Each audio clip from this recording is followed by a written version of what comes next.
In today's tutorial, I'm going to show you guys how to resolve if your Steam voice chat is not working properly on your computer. So hopefully this should be a pretty straightforward tutorial, and without further ado, let's jump right into it. So if you're experiencing issues with your microphone on Steam, we're going to start by opening up the Start menu. Just left click on the Start button one time. Type in Privacy.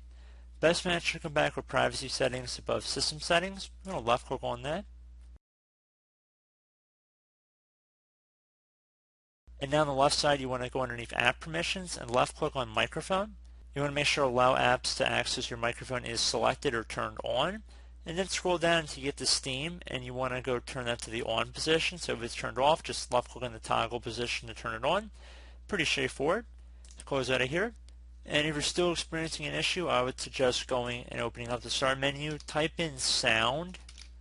Best match should come up with Sound above Control Panel. You want to left click on that one time.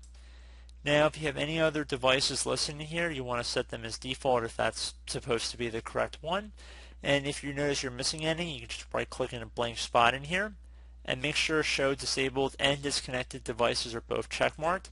And then you can just set that as default by left-clicking on the Set Default button right there. So pretty straightforward. And you can also try, if you just left-click on whatever your default speaker is, and then left-click on Properties. And then if you go underneath the Advanced tab, there might be a check mark underneath Signal Enhancements, which I don't have on my computer or my microphone, but to give you guys an idea, there might be some underneath Signal Enhancements that says Enable Audio Enhancements. You want to uncheck that. Again, if there's another section underneath Signal Enhancements to Enable Audio Enhancements and it's currently checkmarked, you want to uncheck it. And then left click on Apply and OK. Would suggest restarting your computer as well, and hopefully that has resolved your issue.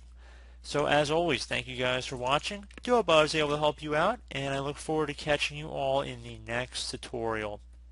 Goodbye.